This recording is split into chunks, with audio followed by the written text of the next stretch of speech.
This conference will now be recorded.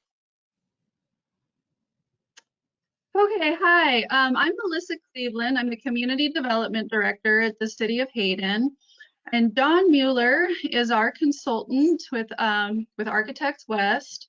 And we wanted to give a quick overview of the 2040 park plan.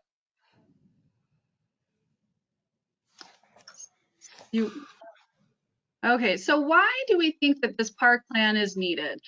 This is an update to a plan that the City of Hayden put together in 2007. And a lot has changed in the city since then. And so we need an updated plan for the future so that we can define our near and long-term community needs, understand where we need to be focusing on acquisition for park property, and then kind of have an idea of a high-level view of how we need to be implementing this document as we move forward.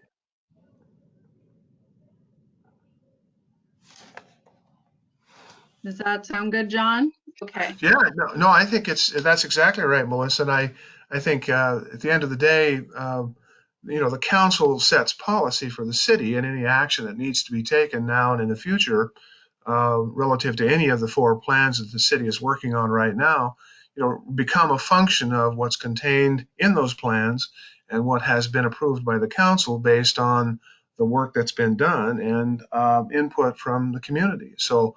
We're making some policy recommendations that also go with this. Right. So in terms of, introduction, go ahead and talk, Melissa. Okay, yeah.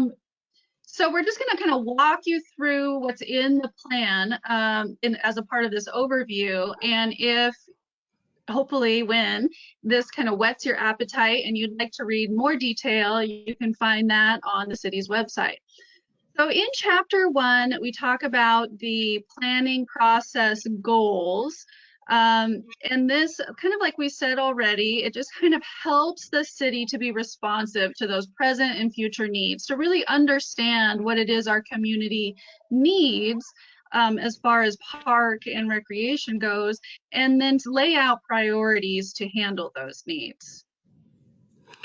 And it also kind of identifies, based on certain regions of the city, what we hope to achieve, and also the most effective way to use the dollars that will result of some of the policy actions to implement the long-term aspirations of the system plan.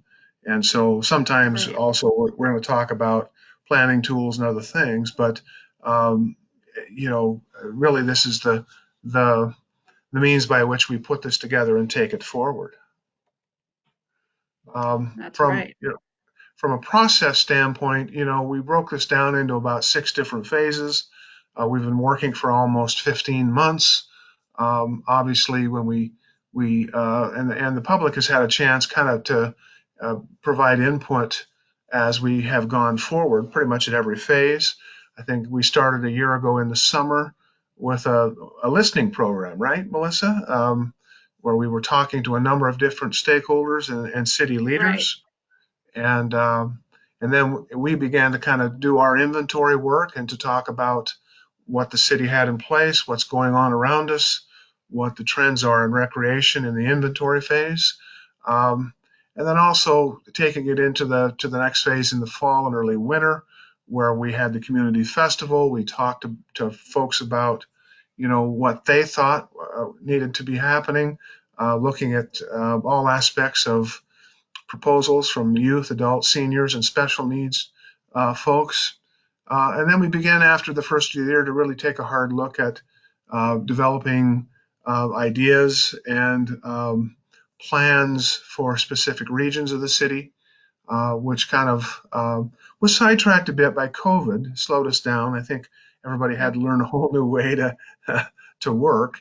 But we eventually did get a preliminary plan put together and for some discussion with the Park and Recreation Commission and the council. And now we have this draft plan or draft final plan rolled out for your review. Right. And so, in that early step, in chapter 2 of the report, the summary report, obviously we talk about inventory, and inventory is just a way of taking stock as to what the city has on hand for recreation resources, and perhaps what lands have been acquired or will soon be acquired through planning and zoning and entitlements actions. Also, it kind of defines a critical planning area for the system plan as well, which includes not only, Melissa, city limits, but also the area of city impact, and then also some shared tier parcels, which in this exhibit are shown in the light blue on the very left or western part of the city. Right. Yeah, that's what kind of changed from 2007 is that we saw a need to include that shared tier area in our planning boundary. So in putting together the information, obviously the city now has some much used and much loved parks. Obviously, we go in and take a look at what, not only the sizes of the parks, where they're located, but the kinds of activities that are inside those parks. And we take stock of that and compare that to maybe state and national trends to understand how we're doing or how the city is doing in provision of leisure activities. Yes. So, one of the things that we have found in looking at the inventory, you compare that then to considerations and trends in leisure use and activities. Obviously, we know that the baby boomers are and have been retiring in significant numbers, and that impact, of course, provides a lot of different trackable things with respect to mobility and spending patterns and demand. It would suggest the state's population is aging, but actually it's the median age of the state is still well below standards. And that's kind of indicative of the region as well. There's a host of things we can talk about in terms of the 19 and under segment is the second largest group with 84% of the spending. Technology, influences the amount of time youth spends outdoors. And obviously, if you're, a parent who's concerned about engaging kids with the outdoors, getting them away from that phone or that iPad, having those resources available in your neighborhood is an important thing. Minority and seniors and vulnerable populations continue to grow, and their needs are there and they don't go away. And so there has to be some discussion about how we can better respond to their needs. And as always, especially we all understand about what a great place North Idaho is to live, but also to visit. Tourism continues to be big for the state and for Northern Idaho. So, and then finally, as we look at this, 79% of the state's population participates in outdoor recreation activities, which is pretty significant, and that ranks third behind Alaska and Montana. So Right. we also take a look at those trends, and Melissa and I have spent a lot of time in the back and forth on the particular needs assessment for particular facilities. And I think a point of departure in this, obviously there are standards of so many facilities per 1,000 population. And I think we have used the KMPO projections, and you might want to talk about those, Melissa, for 2020, 2030, and 2040, just to establish a baseline going forward. Right, sure. I can bring people up to speed on that. So we're using regionally accepted population projections, and those are put together by the Kootenai Metropolitan Planning Organization. So the park plan is part of a planning effort citywide that we did that was called Imagine Hayden, and it updated the comprehensive plan, the parks plan, transportation plan, and sewer. And so we wanted to make sure that all those plans were using consistent assumptions. So we decided to use the KMPO population projections for the city of Hayden. We're currently at a little over 15,000 people. By 2030, it's projected to be around 24,000 people.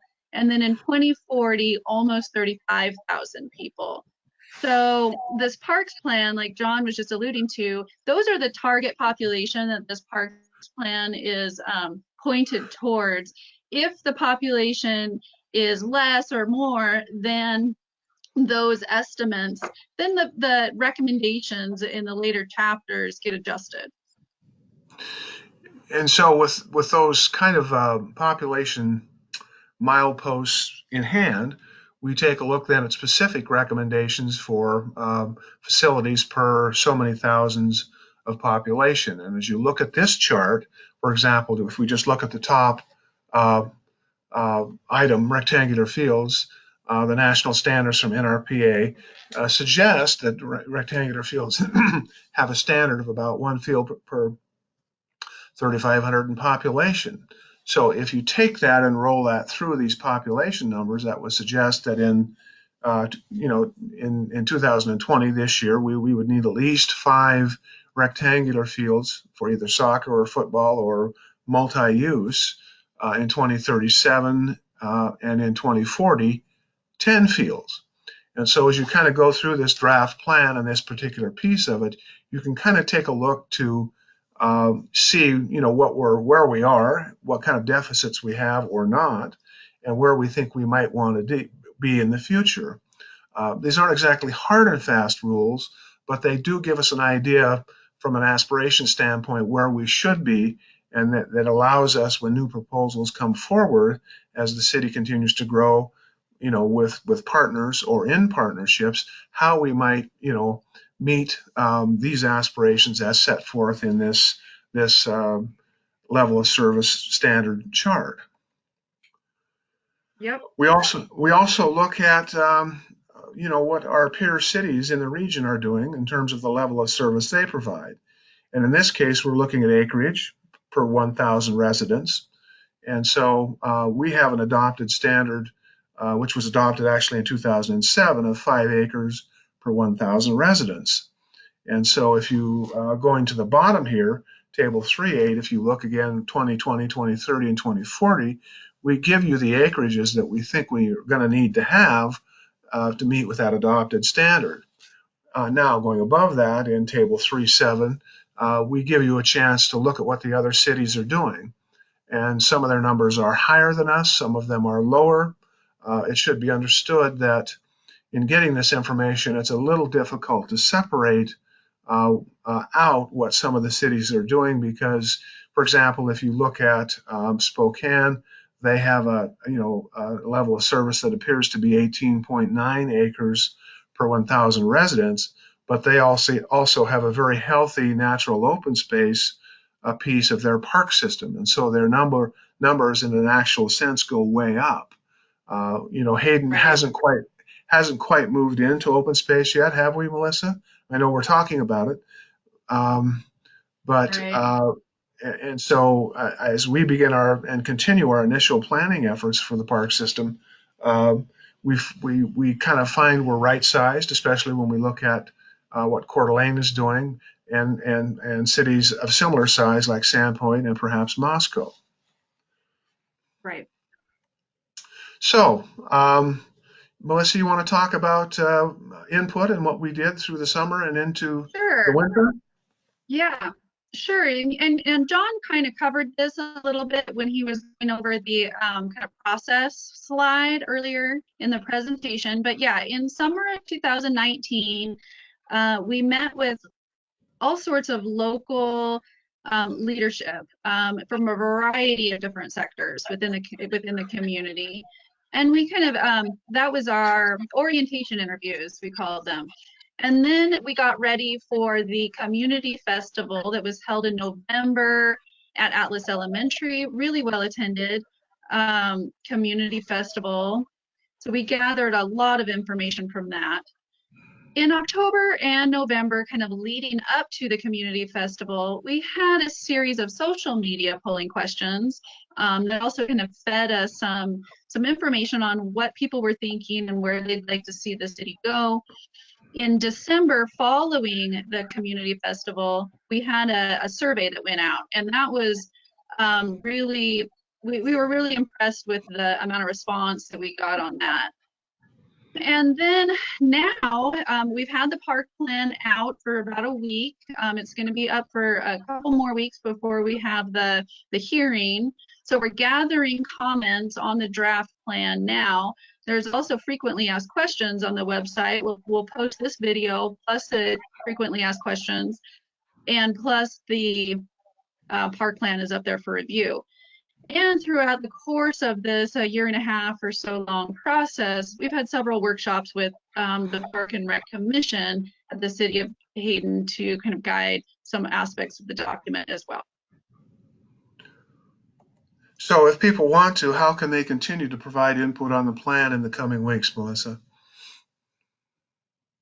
So they can email me. I think there's a slide maybe towards the end that talks about how to communicate with us if you'd like to provide input or ask questions. You can always call me at the city or email me. We have a dedicated Imagine Hayden email as well. And so, yeah, I would point people towards the website. That's probably the easiest way to get the information you need. There's also hard copies too, upstairs and downstairs at City Hall, available for review as well. And obviously, the graphic that you're looking at is sort of the illustrative representation of the system plan. I think what we're looking at is over the next 20 years, with continued growth and continued the city continuing to prosper in the way that it is now, the addition of 10 neighborhood parks, 2 community parks, and then in that shared tier piece to the west, also the addition beyond the 2040 horizon, 2 additional neighborhood parks. Now, it's interesting to note that based on some entitlements actions and planning and zoning actions underway, the land is going to be in place for these 2 new large community parks. So we're making really good progress in this age of accelerated growth from land acquisition, but we still have quite a bit of work to do. We can talk more about this, but as you look at the system plan, this kind of gives you an idea. The stars that you see, the red dots and stars, are indicative of a neighborhood park. The blue, larger, are community parks. And of course, the yellow is way out there in the future. These are not intended to be exact locations, but more regionally needs represented from a leisure standpoint for those parts of the city that may be low on park and recreation facilities and services. So moving on, in terms of facility recommendations and acreages that will be required as we move forward. Obviously, if we grow in the way that we think we're going to grow and get to almost 35,000 people by 2040, we're going to need 175 acres of parkland set aside.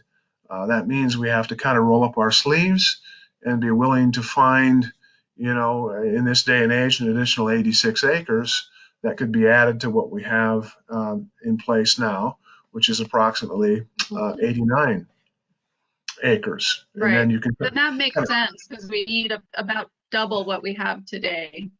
Yeah. So that makes sense. So what are we talking about in terms of recommendations for the public to consider?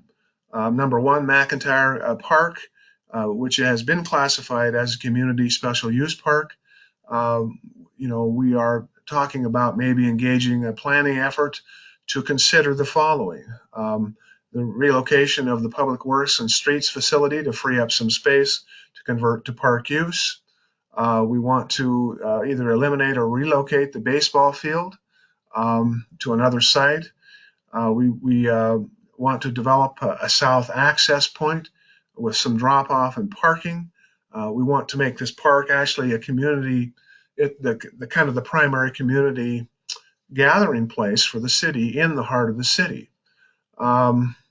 We want to expand the playground a little bit. We want to develop restroom facilities commensurate with what we think will be, carrying capacity or needed carrying capacity for large gatherings. once we get beyond the COVID thing. And then a development of a stage media center for various kinds of performances for city festivals and other activities.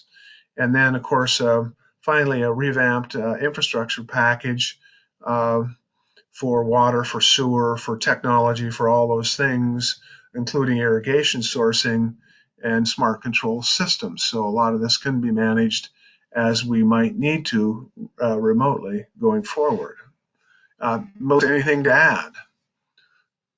Nope, you covered it. Thank you.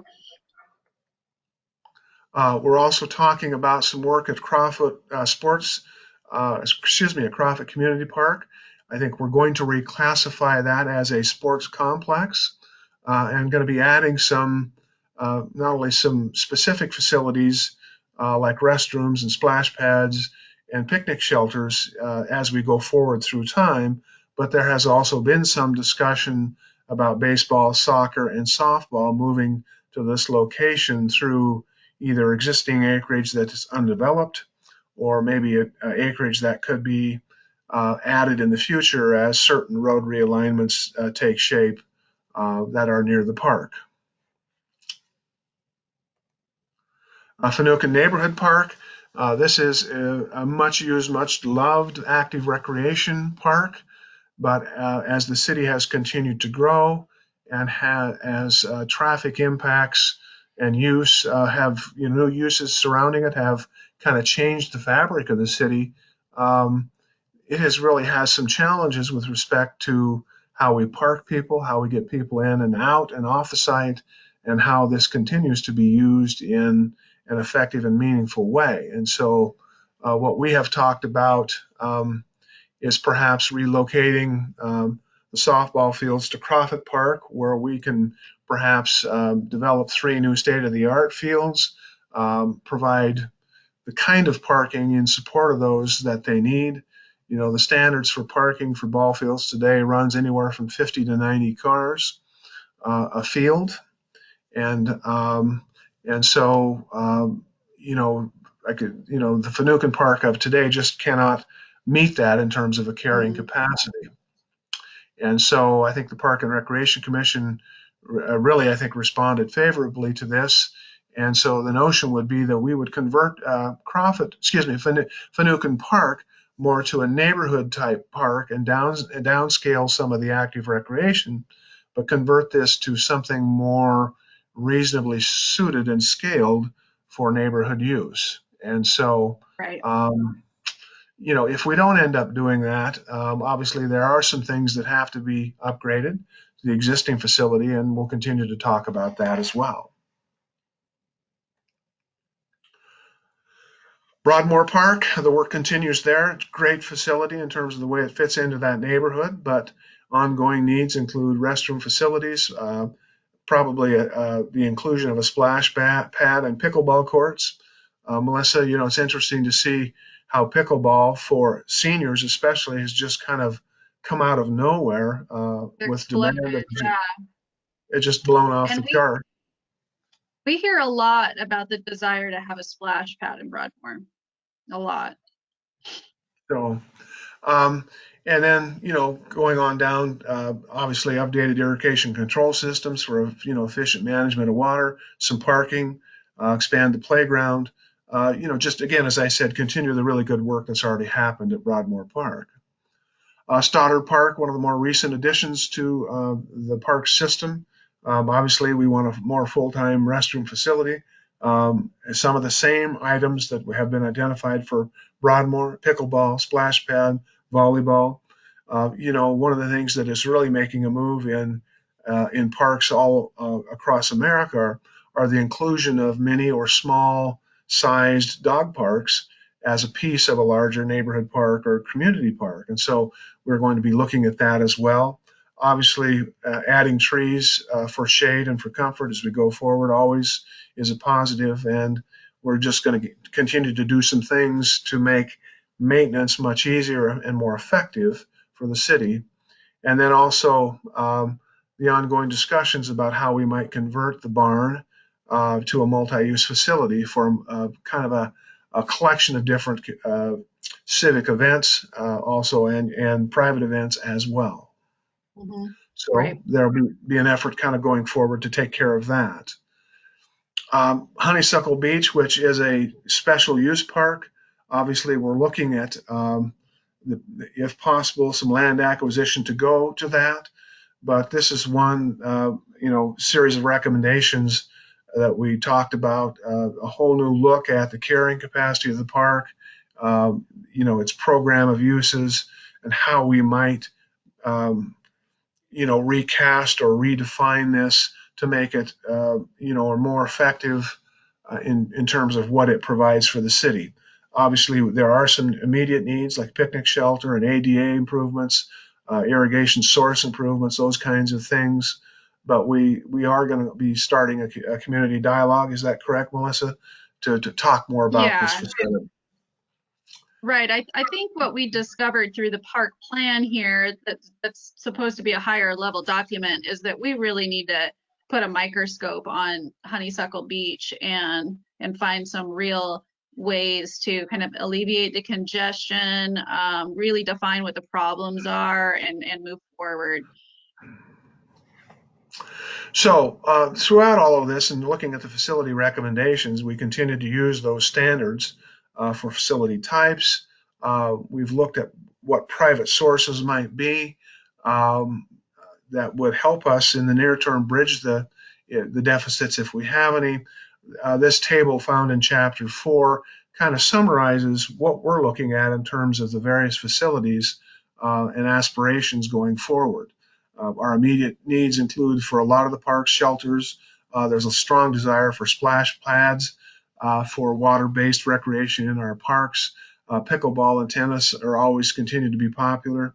And then looking at the numbers from a larger sense, a skate park and a dog park, large scale for community use, are out there as long-term aspirations. And so, again, those are things and opportunities to kind of look for as we go forward through time. Obviously, as we look at, level of service, we've talked about population, we've talked about facilities, but there's also a geographic level of service that we have talked about and actually was adopted in the 2007 plan. And those standards are a community park within 1.5 miles of everybody in the city and a neighborhood park within a half a mile. And so that roughly corresponds with what we've done. We have made some minor adjustments to the graphic you see here based on land use, which is entirely appropriate because obviously there are some things going on in and around the airport where land will be converted to either industrial or commercial uses. This has been a priority of the council to create the opportunity for jobs and new commercial and industrial growth. But this is sort of, this diagram was the first look at how that might impact and influence neighborhoods with the city. And our recommendation to the Parks and Recreation Commission and to the council was to stay with these standards going forward. Right. As I talked about earlier, there are 2 new community parks on the horizon. There are efforts going forward to start planning processes for both of those. One is in the northeast sector or of the city and would be developed in conjunction with the Hayden Canyon project, and it would match up very well with their master plan and their open space system, private open space system that preserves bluffs and rock outcrops and provides the means to kind of the first real integrated open space system with park and recreation resources. And then, of course, extensions to the south on the other side of Lancaster. As you go through this, you can kind of take a look at what we're thinking about in terms of the various facilities that would be developed. And this graphic on the right-hand part of the slide shows, a potential solution as a point of departure for design discussions. In the southeast part of the community, there is a large project coming in from a developer, and the negotiations are ongoing. I've talked with both the Park and Recreation Commission and our working group about ways in which they might consider developing this new bit of ground that the city is going to get, which is not quite 20 acres. Is that correct, Melissa? Right. Now, I think it's going to end up being more between like 12 and 16 acres. Which is still a pretty good sized park. And It so is. Yeah. from a community value standpoint, there's a lot that can happen that will benefit the larger community and make it certainly a destination park for that 1.5 mile radius that we talked about. So again, Absolutely. a whole host of things to consider going forward. There is an anticipated planning process where the public can get involved with the specifics of this as we move to implement the system plan. Yep.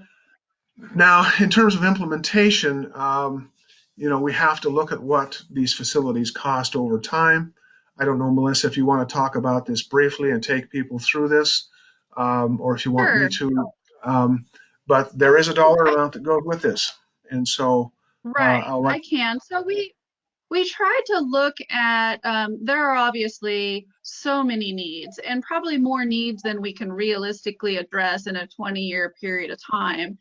So we tried to keep the capital improvement plans attainable. So we didn't want to get to where that every single need in the city is listed in the capital improvement plan, because that would be unrealistic. And then we'd be back to a point where we thought, where do we even start? So we've put some, they're still very expensive. There's still a lot that we're hoping to bite off in the next 20 years. But so our immediate needs are shown here in table 5.4 in the plan. Our immediate needs are to kind of get going at visioning and looking at that community park in the Hayden Canyon area that John just talked about. Really focusing on upgrading and adding more amenities to Broadmoor Park. We've had just a ton of community support for that. Looking at a splash pad and some restrooms and an actual parking lot. Right now, the parking is mostly on the street. Then looking at Stoddard Park to add tennis and pickleball courts, and also a restroom. Looking at Finucane to do that conversion that John was talking about, where we shift and move those baseball fields out to Crawford and start to convert that to an actual neighborhood park to kind of serve the residents in that area of the city. Designing what McIntyre Park could be. He said it's a community / special use park, kind of really getting into the details on that design. Focusing on profit to have it start to really function as that sports complex type park with restrooms and concessions, expand soccer. There's become even more of a need for soccer lately. And then looking at that park that's on the southwest side of the city, that's where we're going to see a lot of new development. All that property out there is bare land right now, and all of it's owned by developers. So we're going to see a lot of new neighborhoods go in over there. So we have that need for that community park on that side. And then, like John said, look at a study to really focus on the issues at Honeysuckle Beach and how we might alleviate some of that congestion. And then get going on a community center. But we found out during the planning process that there's still a desire, the citizens in the city of Hayden, to have our own community center. So we're going to start looking at planning for that. Okay, in terms of midterm needs, and again, I think what Melissa just presented is in the 1 to 5 year range. Midterm needs 6 to 10. A whole host of other projects come forward. Again, as we talk about expansion and building of the community parks, ongoing work at the various existing parks, there's quite a bit of work that will take place, and much of the same parks that we have talked about as we go forward. And then as we look at the long term, 11 to 20 years, then we really get into that long term vision of what the system plan says and where the various parks in the future will be developed. And so what I would encourage you to do, obviously I wanted Melissa to talk about what we're looking at right out of the gate for development, but understand we've broken this down into 3 distinct periods of development and expenditure, so you can take a look at it at your leisure online. And there's a significant amount of work that's going to be done as we go forward. Um, but that's all in conjunction with and driven by the ongoing development and growth that happens with the city. And so, just like with other infrastructure needs, water, sewer, and those types of aspects of what the city provides for its residents, if we don't grow, then obviously the facilities and the expenditures aren't made, but they're keyed to growth and certainly will happen as we move forward. So with that, you have the 3 chances to look at the various different development periods, and also when you're done, you can kind of provide additional input on the park plan, and you want to maybe give them one last review of that, Melissa, before we close. Yeah, so absolutely. So all of this is on the city's website. So we'll post a link to this video on our social media, plus it'll be on the website. You can email comments or questions. We have a special email set up for it called Imagine Hayden at cityofhaydenid.us. You can also call me, and my phone number is listed there. Our public hearing is scheduled for November 10th. Let me just make sure one last time that that's correct. Yeah, November 10th at 5 p.m. with City Council. So you're always welcome to attend. We'll be having it virtually as well. So either on the web or in person, or give your written comments before then, either by emailing or something like that. So we are welcoming people to really read, dig into this plan, and tell us what you think. Okay, well, we will look forward to the input from folks and also to that November 10th hearing. I'll be there also to answer questions virtually for the group. And so, with that, Melissa, I think it's probably a time for us maybe to say goodbye and encourage folks to continue to provide the input that they feel is most appropriate to help maybe put the finishing touches on the plan. Absolutely. All right. Thanks, everyone. We'll see you later. Thank you.